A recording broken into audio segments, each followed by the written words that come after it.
maybe it's just like the hot girl summer is getting to me. You know what I mean? It was 1 to 2 cups. My mom was like, it was 3 cups, darling. You made me look better on your little YouTube video.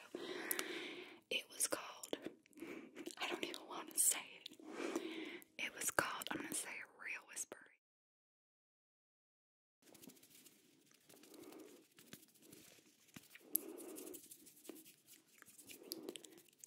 Hello, hello, hello.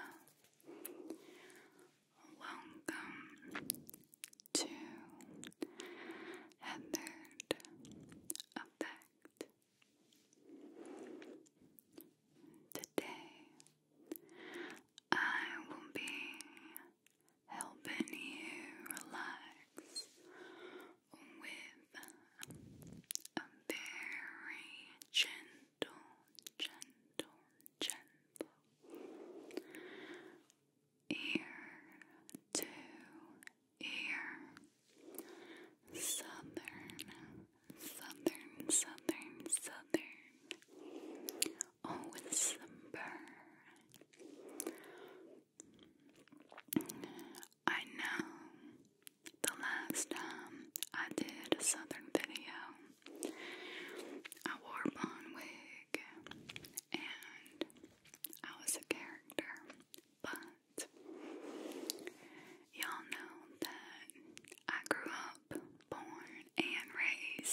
just probably should go ahead and apologize for maybe my videos over the next week or so, unless I can change my attitude.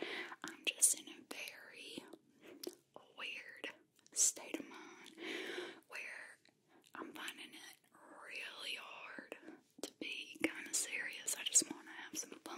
Maybe it's just like the hot girl summer is getting to me. You know what I mean? You just got hot girl summer. You got your White Claw, or we be going to church around here, so we got our sweet tea down by the bowl, just doing our hot girl summer for Jesus. But yeah, maybe that's why. Not sure. Anyway,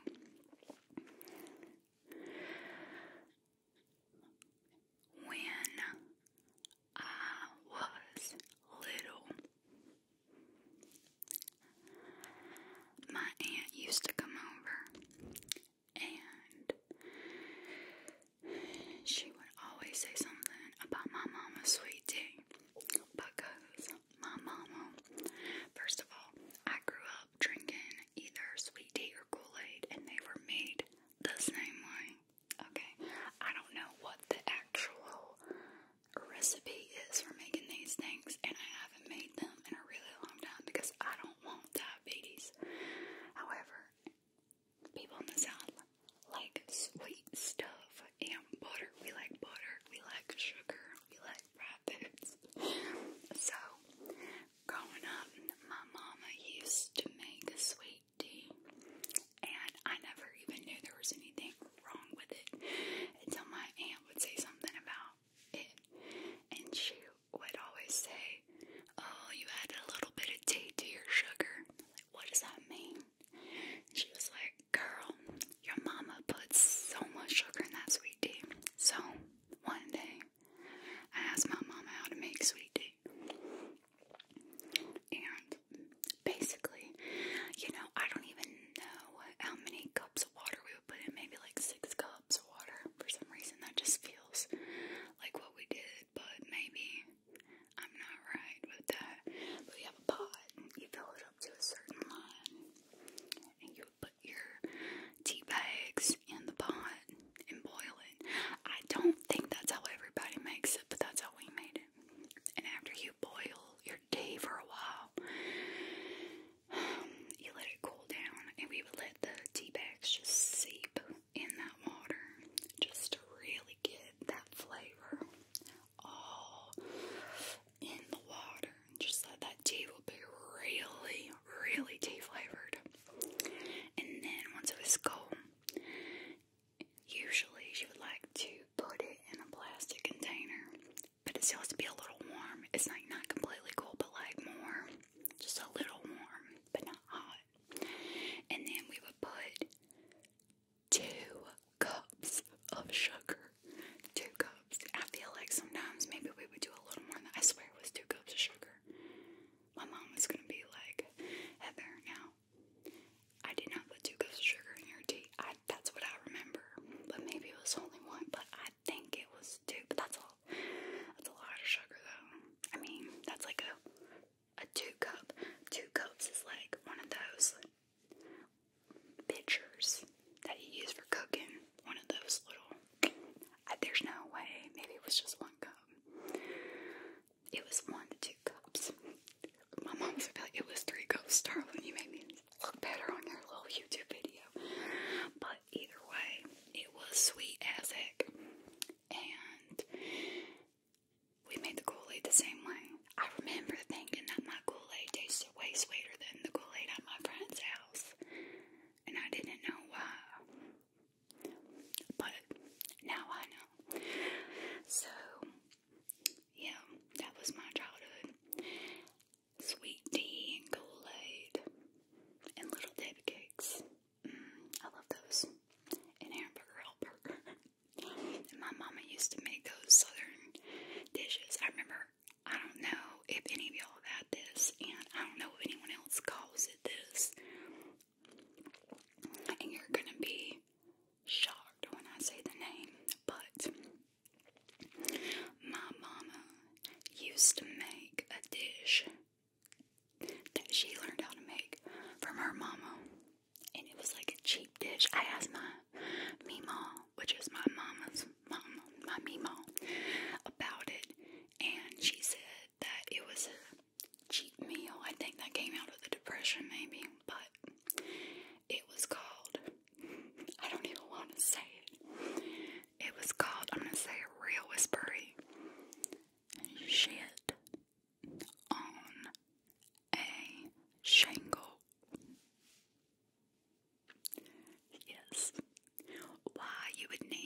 It's so good. It is so good. I'm telling you, if you want to impress literally anybody, the next little gathering you go to that's a potluck, you can bring whatever. Just go ahead and sign yourself up for that dessert spot, okay? Because this banana pudding is called Not Your Mama's Banana Pudding by Paula Deen. You just Google it. The recipe is so simple. It's so easy to make. You do gotta let it sit overnight, okay? So you gotta be a little prepared. But boy, it's so good. The cookies on top. She uses these, what are they called? Pepperidge Farm jasmine cookies. They're little rectangles, look like little chess cards, kind of. Oh my. They stay so crunchy. You know, because like in a traditional banana pudding with those vanilla wafers, a lot of times they'll get soggy, and you know, that can work sometimes, but I didn't even know you could have a banana pudding without a soggy cookie. To be completely honest with you, I didn't know. And so, once you have Paula Deen's banana pudding without soggy cookies, it's life-changing. For real. But, don't take my word for it. I mean, honestly, just look it up and make it this weekend. Make it for yourself. Make it for a friend. Just make it for you. Because it's that good. And I ain't on the Bible. Well, unless you're like allergic to bananas or something, or just don't like bananas. But if you are a fan of bananas, I'd be willing to bet even you making this yourself, it's way better when somebody makes food for you. There's something about that, right? When it's made with love and care and it's good. But even you making this banana pudding yourself, and on the Bible, Lord, I tell you, you will think this is the best banana pudding that ever had the opportunity to grace your lips and melt in your mouth and slide down your throat, and you're just gonna want to eat a whole entire pan. So, fair warning, it's better if you have more people to eat it with you. The things I could do to an entire pan of Paula Deen's banana pudding.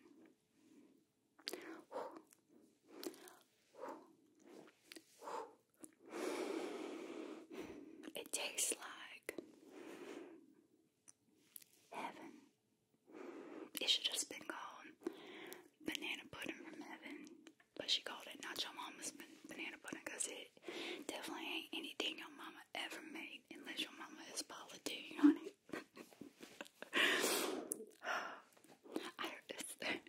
Something about talking in a southern accent. There's just something. Southern people and like the way they talk and the cadence and everything are so warm and fluid with their energy. If you've never been around southern people, like good southern people, those really salt of the earth kind of people, their energy, I'm such a big energy person. Their energy is it's like a hug, and a lot of them are huggy kind of people too. But I feel like something about people, you know, people just say a lot of southern people are just so kind and so this and so that, and you know, there are jerks that are from everywhere. Not every one of every type of person is ever like always going to be amazing, right? But I will say that some of the most comforting, nice experiences I've had with strangers in my life, and I've traveled and interacted with a lot of people, not obviously people from a whole bunch of different cultures, but just in the U.S. And I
was just about to say something about Matthew McConaughey. I feel like he does